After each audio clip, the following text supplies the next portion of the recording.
नमस्कार दोस्तों, मैं भाविनी मिश्रा अपने चैनल में आप सभी का एक बार फिर से स्वागत करती हूं।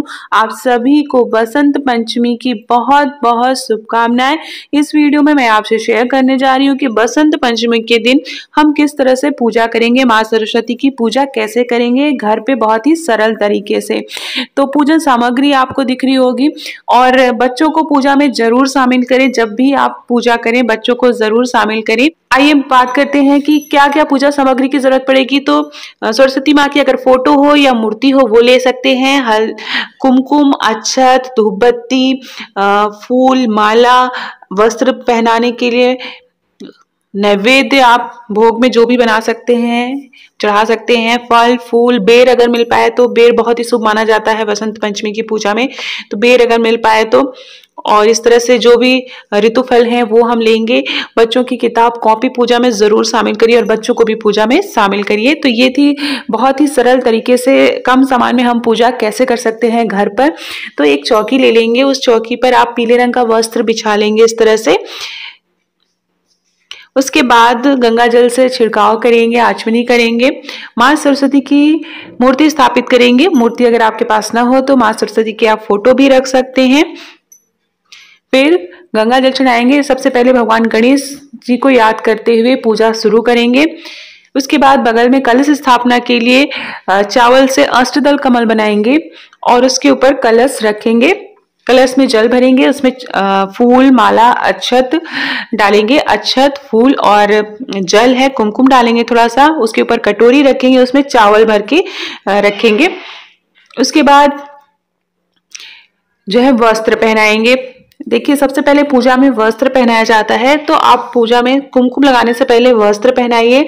तो माँ सरस्वती को आप वस्त्र पहना सकते हैं किसी भी कलर का। अगर वस्त्र नहीं है तो आप जो है कलावा जिसको बोलते हैं, रक्षा सूत्र जिसको बोलते हैं, वो आप तोड़ के चढ़ा सकते हैं। उसके बाद कुमकुम लगाएंगे, अक्षत चढ़ाएंगे। जो कलश स्थापना की है उसकी भी पूजा करेंगे, कुमकुम अक्षत लगाएंगे। इस तरह से अक्षत चढ़ाएंगे। तो बहुत ही सरल तरीके से सच्चे मन से घर के सभी सदस्यों को शामिल करके हमें पूजा करनी है। तो इस तरह से हम माँ सरस्वती की पूजा करेंगे।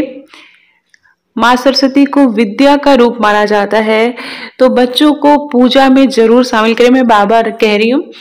उसके बाद फूल माला चढ़ाएंगे।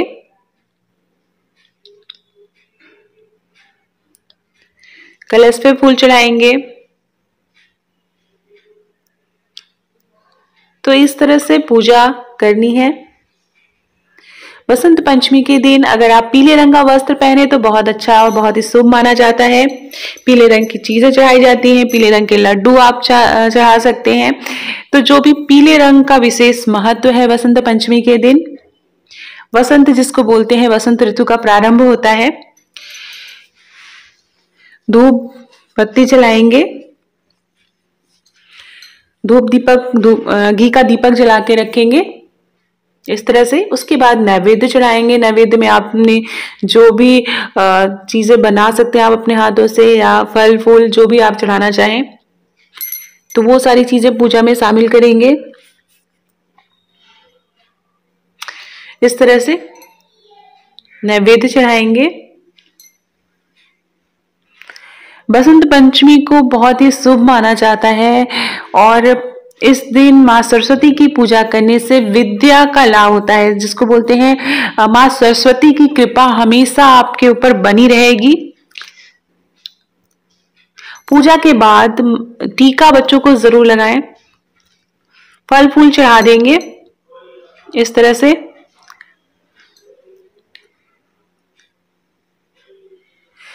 तो जैसा कि मैंने आपको बताया कि माँ सरस्वती की कृपा बनी रहेगी। आप पूजा जितने भी सरल तरीके से, जो भी कम से कम चीजें आपके पास उपलब्ध हो पाए, सरल तरीके से मैं पूजा विधि बता रही हूँ। बहुत तामझाम वाली पूजा नहीं है, बहुत ही सरल तरीके से पूजा है।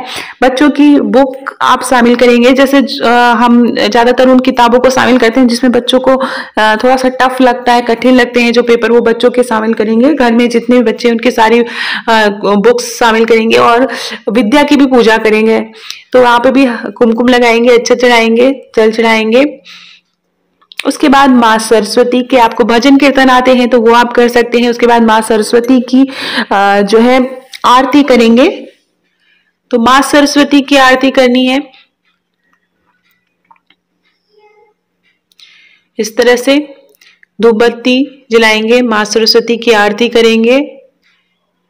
आरती आपको नेट पे आसानी से मिल जाएगी। अगर आपके पास घर पे नहीं हो, आरती नहीं भी मिल पा रही है, तो आप सच्चे मन से माँ सरस्वती का नाम लेते हुए भी आप आरती कर सकते हैं। आरती सबसे पहले भगवान को दिखाते हैं, उसके बाद घर के सभी सदस्यों को आरती देंगे।